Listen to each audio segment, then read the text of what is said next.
Hello, I'm Kelly Miller, President of Pine Needles, Mid Pines, and Southern Pines Golf Club, and I'm here with the great architect Kyle Franz, here to answer a few questions from some of the folks out there. So let's hear some of the questions. First question, any plans to build a walking path on the right side of 11 fairway? Yeah, we'll definitely have a walking path on that side. Build is probably a generous term because it's the top of the dike that crosses between the lakes, so we can't really disturb the ground there.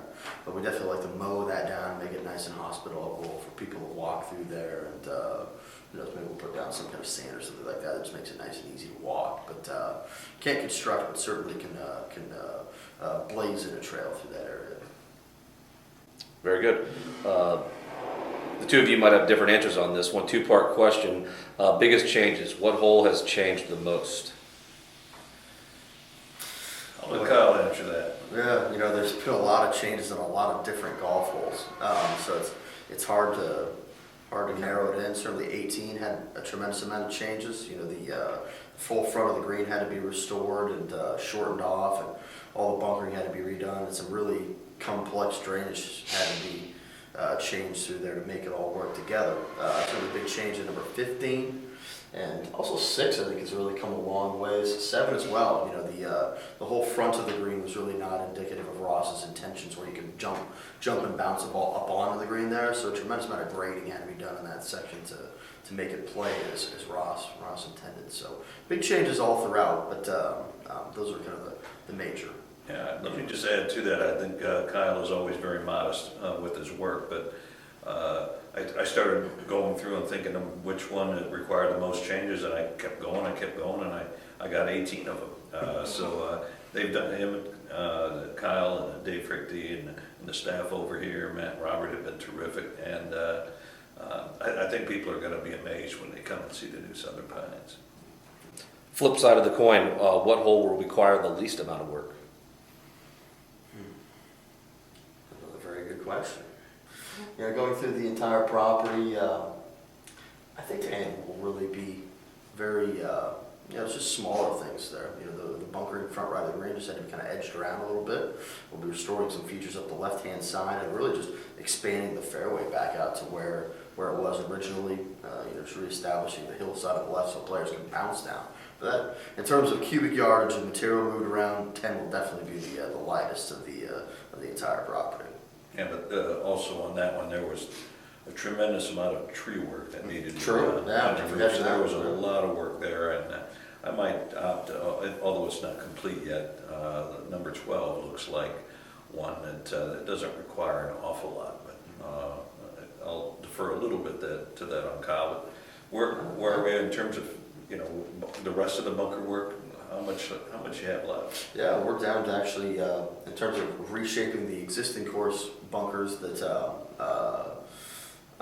really kind of, in my mind, I've always kind of looked at as our first real full phase of projects.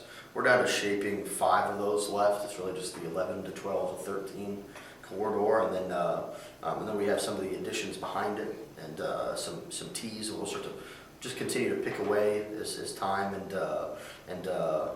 least amount of impact on play allows for, and as we head towards the summer season of the greens projects. Will 1-9 be open sooner for preview play, or all 18 holes open at once? Well, really what we've done in kind of 2 phases. Phase 1, which is really a lot of the heavy lifting with the bunkers, sandscape, and all the other things that have made it spectacular, the removal of the trees. That'll be complete, or mostly complete by the end of this week. We'll still be working at one hole at a time. We'll chat a little bit in a second about the quote-unquote lost hole. But and then this summer we will, late May, begin working on the greens. We'll go on to some temporary greens on a number of the holes. And so really all in, when people want to come see it finished, September 1 is when the date will be. Will the course end up looking more like Pine Needles or Mid Pines?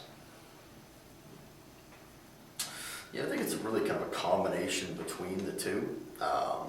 The property is definitely going to remind a lot of people of Mid-Pines. You know, the very tight, compact routing and not a lot of space in between holes. Just very short walks from green to tees, where Pine Needles stretches out and meanders both through the neighborhood and out through the forest.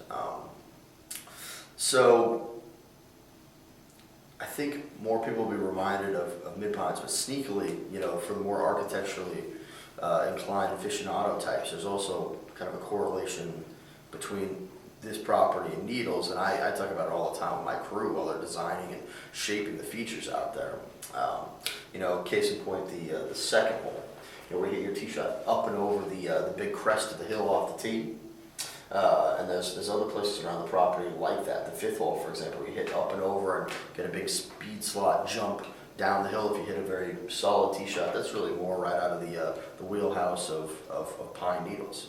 So it definitely has some connections with both designs, but really when you get right down to it, Rod's trying to make each and every one of these designs a little bit different from each other here, while staying within the common theme. So it's really its own complete deal. I think everybody will get really just a full, fresh perspective of Ross's best work here. Aside from bunker work, what other big changes are being made?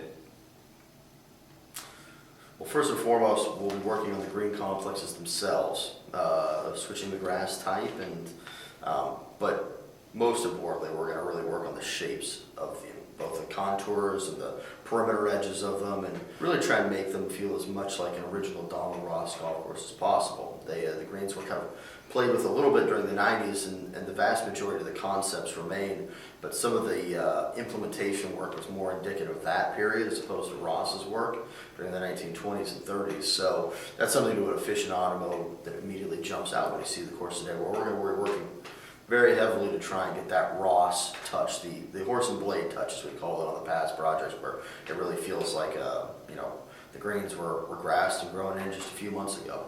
Really a trip back in time to the 1930s. Any plans for the clubhouse?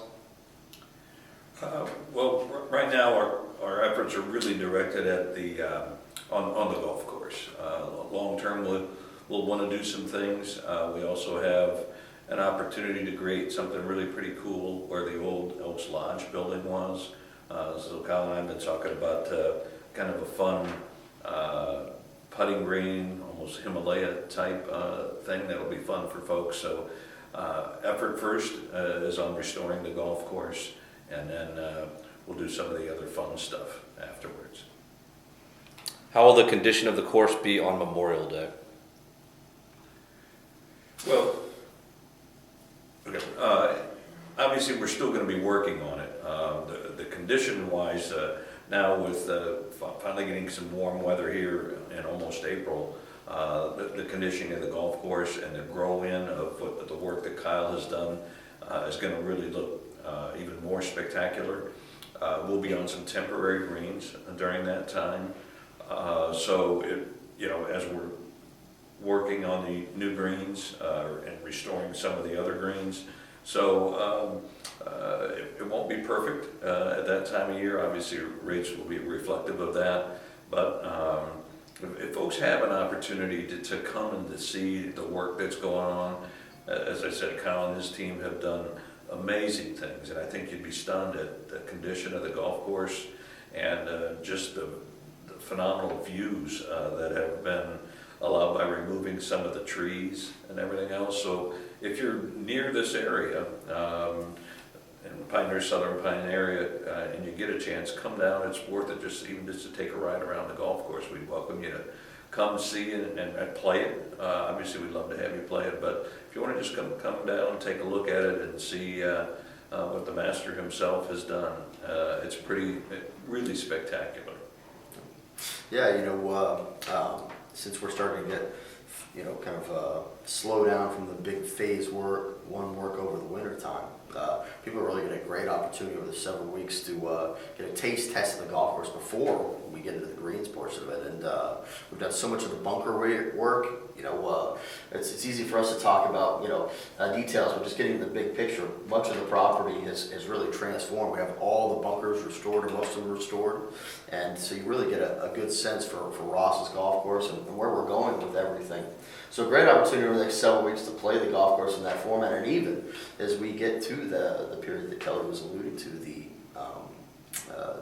when we're going to be onto the temporary greens and working on the restoration of the greens, still going to get a full-blooded look at all these really cool tee shots and all the really fun things that Ross had out there. So definitely some fun playing opportunities to taste test and give us some feedback on what we've been up to. One last item that Kyle and his team have really started working hard on is what we're calling the lost hole, which was a hole that was put in, I don't know exactly what year it was put in and then since grown over, but it allows, since Southern Pines goes out on 1 and doesn't come back in, it comes back in on 18. After the 4th hole, we put in this par 3 that was in a number of years ago, back in the 10s and 20s, and they're really doing the shaping. It looks phenomenal. It's going to be really cool. There'll be one of the surprises with it. We're also going to have a sand green that's there, so you'll have an opportunity to experience a sand green and also a phenomenal little short par 3, which will allow you to turn and play the final 4 holes, so you can play a 9-hole loop if you're out there toting your bag around one evening. So really excited about that, Kyle. Thoughts? Or? Yeah, no, it's a really fantastic hole. It was almost perfectly sitting there. They had original connector hole, and we realized there was a place up in here that would be very easy to rebuild. Again, the green was almost just sitting there, just needed to be kind of shaped back together, and a big bunker pit where they've been mining material over the decades right next to the green. So a really great spot for it, an easy build, and I think it's gonna be a really fun hole. It's about 135 yards, so it's shorter than the other par 3s out there, but also a very tight, tiny little green complex with fall offs on 3 sides, just what you'd expect out of a Don Ross par 3 here. So I think it's going to be a lot of fun, and especially some really great ground game shots. You can kind of throw a shot out to the right of the green. It'll trickle on down if you so choose. So a lot of fun stuff, and I think the sand green idea is going to be really interesting for people to just get one look at what these courses were like originally in the 19 teens before they developed actually grass greens. So that was Don Ross's design style here for decades before they finally figured out how to grow grass. So we'll have the main hole they'll have the stick on it all the time, the grass green, the main hole that you'll be playing in. There'll be also a cool little alternate sand green down to the left, so you can try it in whatever format you like if you're playing the 9 holes. And lastly, the question everyone wants to know: what is the timeline for completion? As I said, we'll be done really by the time we get done. Kyle and his team get done with the greens, restoring them. Then taking 6 to 8 weeks to grow, and it'll be September 1st, or right around there. And we really got to, despite the really wild weather this wintertime, we got to a nice rhythm. We've really gotten probably as much or really even more done this wintertime than we'd ever kind of talked about originally. We're just going to pound it away, so we're in a really good spot to get the entire property looking great by football season. What is the oddest thing that you or your crew has dug up? Let's see. Well, there was the big drainage vault on number 1 that we jokingly called Jimmy Hoffa's tomb, but that's not real. We didn't find anything. We haven't found anything too wild out there yet. Mostly just old drainage lines and old irrigation lines, and just all the elements that are that have been thrown out of the golf course over the decades. All right, thanks, guys. Thank you.